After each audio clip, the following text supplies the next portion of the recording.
Tahun 2013 turut menyaksikan beberapa perolehan aset baru dan program pemodenan aset PLN yang telah membuahkan hasil.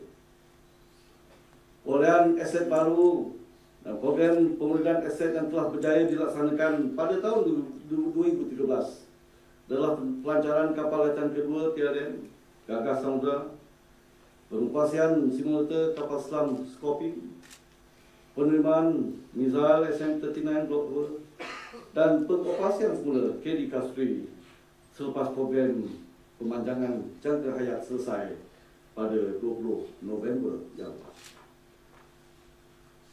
Dari segi pembangunan infrastruktur, saya suka cerita maklumkan bahawa sebanyak 3 projek pembangunan prasarana melibatkan kompleks bangunan Kolej TLM KDSI, projek pembangunan KD Sri Sanakan Fasa 3 dan projek peningkatan jeti operasi TLM telah berjaya disiapkan pada tahun 2013. Meningkatkan kesejahteraan warganya, TLM sentiasa berusaha menambah baik kemudahan infrastruktur pangkalan dan rumah keluarga di semua pangkalan Tentera Laut Indonesia. Sepanjang tahun 2013, TLM telah membelanjakan sebanyak 33.7 juta bagi menyelenggara dan memperbaiki kemudahan infrastruktur dan prasarana di semua pangkalan TLM. Kita dapat saksikan bahawa formasi utama TLM telah ditetapkan pada 5 seperti di paparan. Kita dapat perhatikan bahawa kita merupakan markas pemerintahan amarah, markas pemerintahan bantuan TLM, markas pemerintahan pendidikan dan latihan, juga telah menyediakan markas pemerintahan pasukan simpanan dan meletakkan pusat hidrografi nasional sebagai salah satu formasi utama TLM. Dalam hal itu, tahun 2013 telah menyaksikan kenaikan pangkat selama 196 pegawai dan 5,126 anggota layanan pangkat. Dalam aspek anugerah perkhidmatan cemerlang, selama 171 pegawai dan 1,234 anggota layanan pangkat telah menerima anugerah perkhidmatan cemerlang bagi tahun 2013. Dalam aspek inovasi dan kualiti, saya amat berbangga dengan pencapaian KD Pelanduk kerana sekali lagi telah mengharumkan nama TLM apabila terpilih mewakili Malaysia di World Conference on Quality and Improvement ataupun WCQI 2013 di Indiana, Amerika Syarikat. Syabas.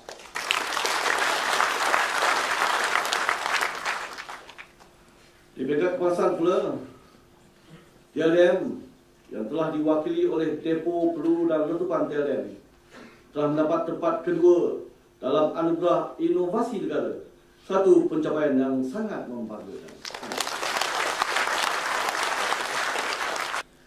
Selain daripada inisiatif utama tersebut, TLM akan terus memantau projek-projek serta program di bawah dasar sedia ada dari tahun 2017 untuk memastikan ianya berlangsung mengikut jadual. Projek-projek ini melibatkan pembinaan 2 buah kapal latihan, melibatkan projek perolehan 6 buah kapal SCS, perolehan sistem penguasaan bawah air untuk markas Angkatan Kapal Selam dan pangkalan TLM Kota Kinabalu, projek SLAP Squadron 22 Corvette, projek pemasangan optical director untuk Squadron 24 Corvette, serta beberapa projek utama yang lain.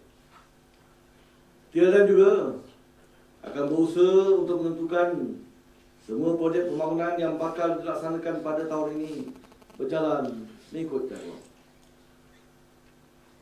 Projek-projek tersebut adalah pembinaan kemudahan latihan yang lebih lengkap untuk peningkatan kemahiran anggota pasukan, dan projek pembinaan ini dianggarkan siap pada tahun 2016 dengan anggaran kos sebanyak 27 juta ringgit. Selain itu, Jadi TLM akan terus berusaha untuk memperolehi aset-aset baru bagi mempertingkatkan keupayaan amanah TLM. Antara lain, TLM akan terus berusaha untuk memperolehi 6 buah helikopter anti kapal selam dan melengkapkan semua stesen luar pantai TLM dengan sistem keselamatan bawah air dan sistem pengawasan radar permukaan. Selain pemodenan aset dan perolehan peralatan baru, TLM juga akan terus berusaha memperbaiki taraf hidup warga TLM. Keutamaan akan diberikan untuk meneruskan projek restorasi dan perbaikan Blok A di pengkalan TLM, projek pembinaan perumahan TLM di Pulau Indah dan di PTKJ.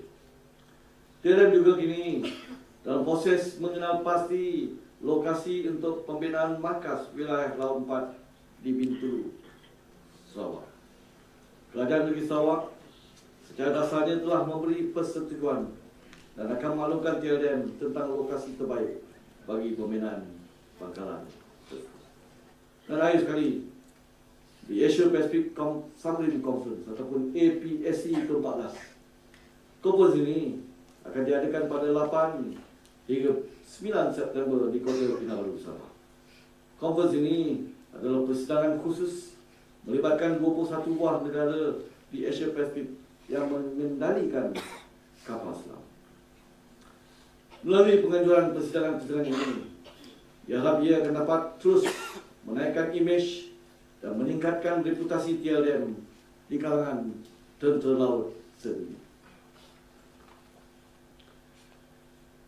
Pada 3 Disember 2013, TLM telah dikejutkan dengan berita kematian Allahyarham Laskar Kelas 1 PAP Ashraf bin Laidin di stesen uniform TLM.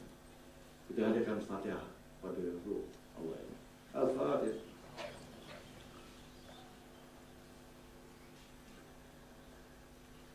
Ahli keluarga Allahyarham mendakwa bahawa beliau telah tidur. Oleh itu, saya telah mengarahkan siasatan terperinci bagi menyiasat kes ini sedalam-dalam. TLM tidak akan berkompromi jika terdapat bukti-bukti yang menunjukkan berlakunya perbuatan mendera ataupun ragging. Pemerintah dan pengurusan unit perlu lebih peka dengan apa yang berlaku di unit masing-masing bagi membendung kejadian sebegini daripada berlaku lagi. Saya juga menghendaki agar panglima-panglima formasi memantau unit di bawah naungan masing-masing dengan melaksanakan lawatan tidak berjadual untuk melihat sendiri keadaan sebenar on the ground. Saya tidak akan teragak-agak untuk meletakkan tanggungjawab sepenuhnya kepada pemerintah selaku pihak yang accountable sekiranya perkara ini berlaku. Para hadirin sekalian, semua warga TLM. Pada tahun ini, saya menggariskan 5 aspek yang perlu diberi fokus utama bagi mengharungi cabaran dan perjalanan di dalam tahun 2014. 5 aspek ini sekiranya dipatuhi akan dapat membantu TLM melakukan penjimatan secara menyeluruh dan holistik. 5 aspek tersebut adalah seperti berikut. Pertama, melahirkan warga berintegriti tinggi. Warga yang profesional dan berintegriti tinggi merupakan aset yang tidak ternilai pada TLM. Justru, modul khusus keutuhan dan integriti akan dibangun untuk jadikan sebagai salah satu subjek mandatory dalam modul pembelajaran di pusat-pusat latihan TLM. Kedua, penghayatan budaya kualiti dan inovasi. Aspek ini akan memberi fokus pada pelaksanaan aktiviti memudayakan inovasi dan kualiti di kalangan warga TLM. Ketiga, peningkatan tahap kesihatan dan kecergasan diri. Saya ingin mengingatkan kepada semua warga TLM agar menjaga kesihatan dan kecergasan diri serta mematuhi tahap PMI yang telah ditetapkan oleh perkhidmatan. Pemeriksaan kesihatan secara berkala dan mengikut jadual di samping melibatkan diri secara aktif dalam sukan, boleh membantu mengekalkan tahap kesihatan dan kecergasan diri masing-masing. Keempat, budaya sengkala. Saya ingin menyuruh agar seluruh warga TNM sentiasa mematuhi tata cara dan prosedur dalam mengoperasi serta menggunakan segala aset, kemudahan dan fasilitas kerajaan. Standard operating procedure mesti ditetapkan bagi setiap peralatan dan juga fasilitas. Saya menyahut seruan yang amat berhormat Perdana Menteri supaya agensi-agensi kerajaan melaksanakan perbelanjaan berhemah. TNM akan meneruskan langkah berjimat-jimat yang telah kita laksanakan sejak tahun 2010. Justru, saya menyuruh agar semua markas dan unit TNM meningkatkan langkah-langkah perkhidmatan, terutamanya dalam penggunaan utility seperti air, elektrik, minyak, alat perhubungan dan sebagainya. Selain daripada perkhidmatan penggunaan utility, saya ingin mengumumkan langkah-langkah berikut seiring dengan pengumuman yang amat berhormat Perdana Menteri. Pertama, pembukuan permohonan baru berubah sesuaian berjalan. Kedua, mengurangkan pemberian sakit atau cedera mata semasa pengajuan majlis-majlis dalam TNM. Ketiga, mengurangkan penyediaan sajian dalam pengajuan acara-acara TNM. Acara hari ini juga sebagai permulaan tidak ada sajian.